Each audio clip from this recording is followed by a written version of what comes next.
Te saludamos por el aire de FM Cielo. Hola, ¿cómo están? Buenos días. Gracias por atendernos, Buenos días ¿eh? ambos. No, por favor. Bueno, contanos más o Gracias, menos gracias cómo a ustedes. tienen preparado, Sí, digamos, la jornada de hoy. Primero me parece que sería sí. interesante encarar con una reflexión con lo que ves vos que está pasando, digamos, ¿no? Porque el Ni Una Menos Ujú. representa una problemática que todavía perdura en la Argentina, y que requiere necesariamente de cierta contraprestación en términos de la corresponsabilidad que le cabe al Estado de generar políticas, digamos, como para sostener la lucha. Sí, totalmente. Bueno, es indefectiblemente pensar esta fecha, ¿no? Y los 10 años nos lleva como a historizar o a pensar, ¿no? Que hemos, me parece, como construido en términos de conciencia social, en términos de hito, de lo que significó ese primer Ni Una Menos del 2015, como decimos, bueno, mucho más que una consigna, ¿no? Hoy en la Argentina e incluso en otros países de la región y del mundo decimos Ni Una Menos. A veces se lo compara un poco con el nunca más, ¿no? Pero ese tipo de consignas poderosas que no son solo una frase, sino que implica un hito, un antes y un después, en lo que hace a la erradicación y a la lucha sobre todo contra los femicidios. En aquel momento, en el 2015, el femicidio de Chara Pérez, eh, que también en Rufino, en Santa Fe, generó una conmoción muy grande. Y bueno, esa convocatoria, ¿no? Primer convocatoria lanzada por periodistas, activistas, militantes, actrices también, se hizo muy, muy amplia, muy transversal y masiva, como tal vez no hubiéramos podido imaginarlo. Yo en ese momento vivía en Capital y me acuerdo de estar yendo a la Plaza Congreso y sorprenderme con lo que se iba encontrando en el subte, ¿no? Y bueno, y después lo que efectivamente fue, que uno dimensiona posteriormente. Y desde ese momento hasta ahora se abrió en la Argentina una serie de portales, decimos, ¿no? De alguna manera muy, muy poderosos en relación a la discusión sobre la igualdad de género, ¿no? Porque las violencias por motivos de género son la contracara de la desigualdad. Cuando hay desigualdad, es posible que, sobre todas las cosas, que escale la violencia. Y los femicidios son la expresión más extrema de esas violencias. Por eso hablamos también de la crueldad en aquellos momentos, y hoy me parece que hemos tenido un montón de avances en términos legislativos. Digo, pensemos que después de eso vino, por ejemplo, la marea verde, la revolución de las pibas, ¿no? Y esto que decíamos a veces después de las históricas de la campaña por el derecho al aborto, bueno, toda la juventud que en esos momentos, de alguna manera, al calor también de esas discusiones y de qué es el feminismo, ¿no? Como herramienta, la formación incluso en términos ciudadanos, ¿no? La posibilidad de pensarnos como sujetas de derechos. Bueno, que el aborto sea legal en la Argentina hoy tiene que ver, me parece, con esos avances. La ley Micaela, la ley Brisa, digo, hay muchísimo, no quiero andar porque la verdad es que todavía en nuestro país seguimos siendo vanguardia, ¿no? En ese sentido, a la hora en términos legales o de herramientas jurídicas y de derechos, de alguna manera de vanguardia. De hecho, en estos años también se visibilizaron otro tipo de violencias, como es la violencia digital, por ejemplo, la violencia política. Entonces creo que en ese plano, yo no es que sea optimista, o a veces un poco sí, pero sí me gusta partir de balances más justos, ¿no? De alguna manera en relación a esto. Diana, Hoy vivimos, ¿cómo sí, estás? Luciana te saluda. Vos mencionabas recién todos los avances y las conquistas, digamos, que se dieron a través de leyes muy importantes de una situación y de una problemática que estaba realmente instalada en en la sociedad, pero faltaba como darles empuje y visibilizarla como un problema de género. ¿Crees que en lo micro, digamos, en la sociedad, en las personas, ¿se avanzó de igual manera o falta mucho por hacer? Porque a pesar de todas estas conquistas y de todo lo que se ha instalado el tema y se ha trabajado el tema, sigue habiendo el número de femicidios, es realmente alarmante, y de 2017 para acá, más o menos, baja un poquito la cifra, sube un poquito otro año, pero sigue siendo una muerte, un asesinato de una mujer en estas circunstancias cada 24, 26, 30 horas, es muchísimo. Caray, sí, de hecho hay alrededor de 18, casi 18 femicidios por mes en la Argentina, según los datos, los últimos del 2024. Ahí hay que ver, bueno, la Oficina de la Mujer de la Corte Suprema de la Nación hace un trabajo, me parece, muy, muy riguroso en relación a estadístico, ¿no? Como en ese sentido, esos son un poco los datos. Después también hay que pensar incluso la diferenciación entre los femicidios directos y los femicidios vinculados, que también esa es una figura ¿Qué legal. significa eso? Los femicidios vinculados es cuando, producto de esto, de la violencia por motivos de género, fallecen o mueren otras personas, ¿no? Como colateralmente al círculo de la mujer. Generalmente pasa con los hijos también, hay muchos casos, los ¿no? En ese hijos, sentido, sí, particularmente, por eso, sí. Tal cual, por eso también hay que pensarlo siempre como una problemática muy amplia, o a veces otros varones, o incluso hasta, bueno, o personas que hacen parte de determinadas tareas públicas, ¿no? Que también por estar en una situación de querer proteger a la mujer o lo que fuera. Hubo un Entonces, crimen que también, habrás visto ocurrió durante sí, los últimos días que conmocionó mucho, sobre todo creo que en Florencio Varela, de una mamá que mató a un hijo y dejó una nota muy... Por supuesto que eso lo tiene que investigar a la justicia, si hay alguna instigación, una cosa por el delito, pero la carta es tremenda, porque dice ya no te vamos a molestar más, como que hay medio como una imputación al padre de la criatura sobre el desenlace trágico ese que tuvo esa familia. Hay muchas situaciones que derivan de, supongo, contextos de mucha violencia intrafamiliar también, ¿no?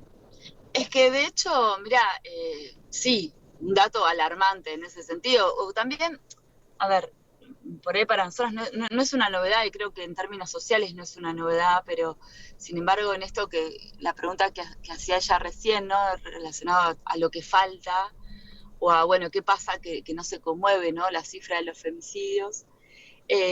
Por ejemplo, creo que alrededor más del 80% de los femicidios, de las situaciones de violencia extrema, violencia de género, los victimarios son personas cercanas a la mujer, digamos, ¿no?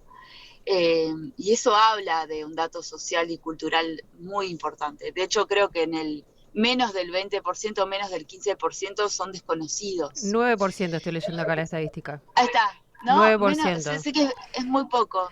Entonces, eso, a ver, porque los datos, viste, si no los ponemos a la luz de reflexiones, son datos y ya, no son números vacíos o fríos. Pero yo creo que en ese sentido, por un lado, hemos avanzado en términos de la conciencia, sobre todo esto de las mujeres y del colectivo LGTB, de las disidencias, de la diversidad sexual, en términos de derechos.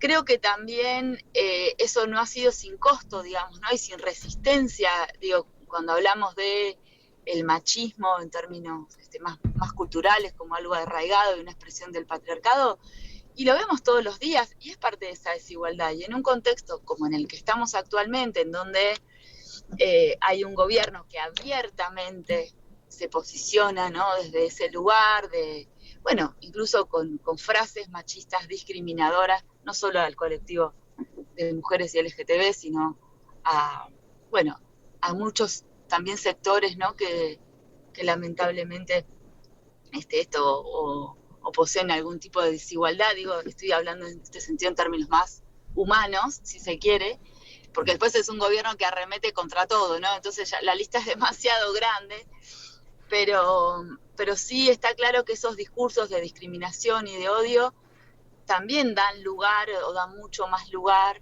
a aquellas cosas sobre las que todavía me parece faltaba trabajar, o quedan ahí como, me parece, bueno, avances pendientes, ¿no? Toda la discusión en relación a las masculinidades, el lugar de los varones, Hay una situación ¿Cómo bastante particular, digamos, y muy complicada de, sobre todo las relaciones que ya no son tóxicas, sino más bien violentas, que obligan a las mujeres, digamos, casi a convivir en esto de que vos decías que la mayor parte de los agresores en general, femicidas o no, Sí, pero agresores en general, son personas sí, conocidas, pareja de las mujeres y demás, pero hay una situación que siempre fue problemática, que es la poca posibilidad de independencia económica que le impide a la totalmente. mujer poder acceder a algún lugar de cierta distancia, digamos, y tiene que verse obligada por las circunstancias a convivir con la persona que la violenta permanentemente.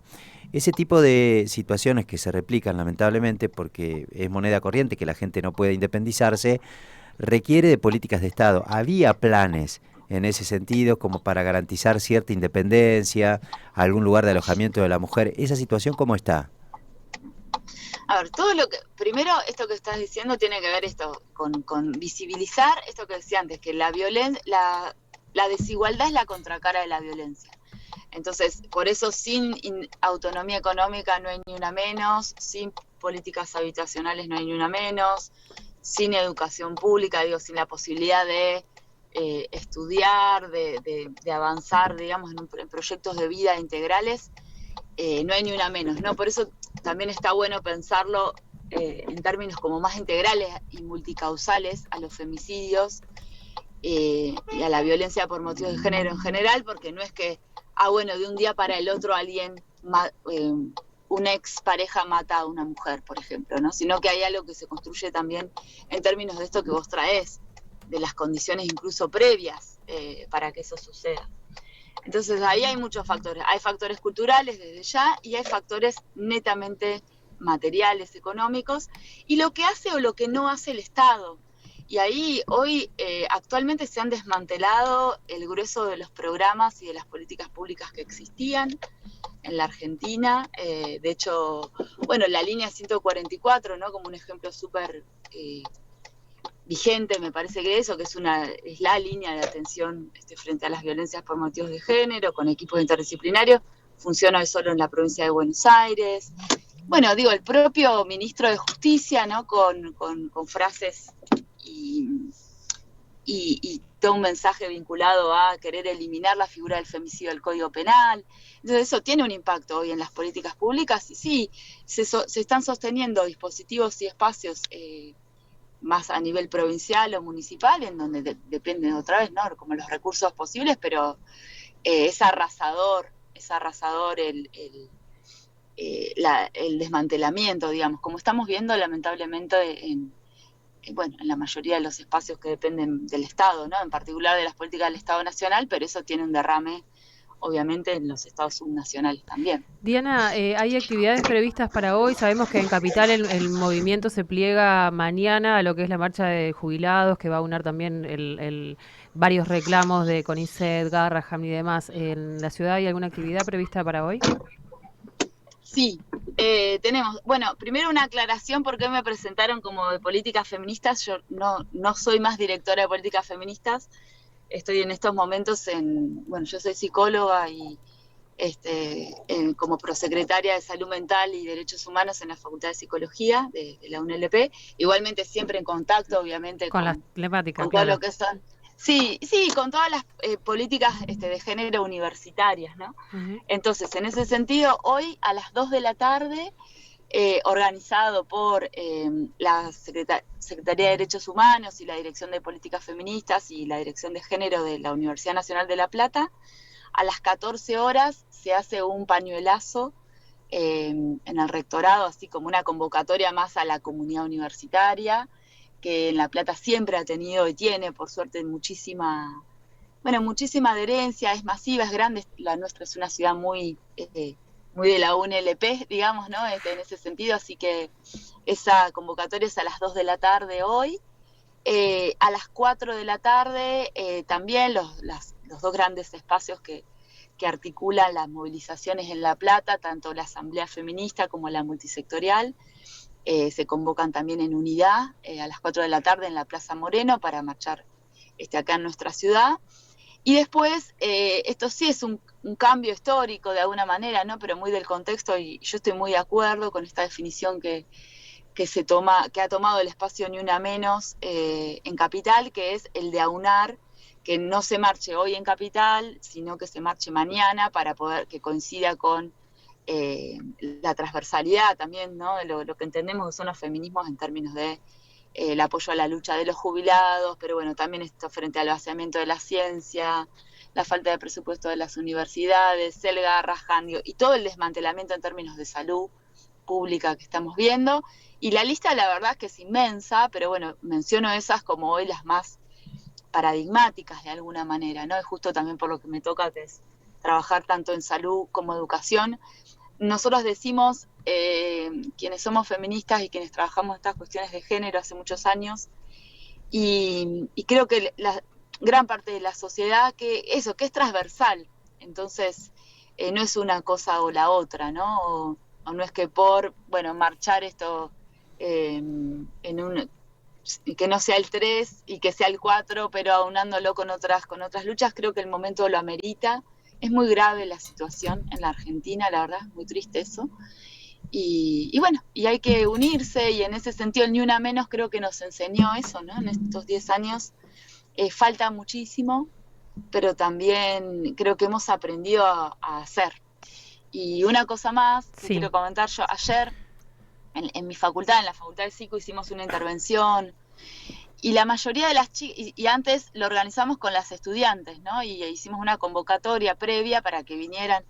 Entonces, claro, la mayoría de las chicas que vinieron a organizar de lo que fue después la intervención en las escalinatas de la facultad y demás, eran estudiantes que, claro, cuando ellas se historizaban, hacía 10 años, tenían 14, 15 años, muchas de ellas.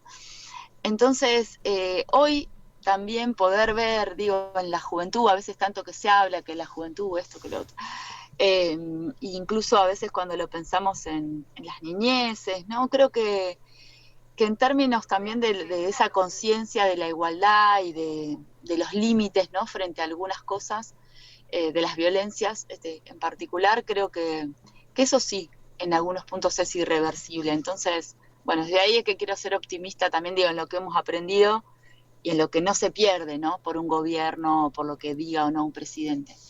Diana, te agradecemos habernos atendido y bueno, ya has pasado todos los anuncios de las actividades de hoy y mañana seguiremos, por supuesto, la marcha que va a convocar a tantos sectores en protesta por la situación que están pasando. Muchas gracias. Así es. Bueno, gracias a ustedes y bueno, nos vemos en la lucha. Hasta luego. Gracias. Me voy a dar clase. Estábamos hablando con Diana Broggi por el 10º aniversario del Ni Una Menos y déjame repasar para cerrar, me parece lo más importante que tenemos que seguir recordando.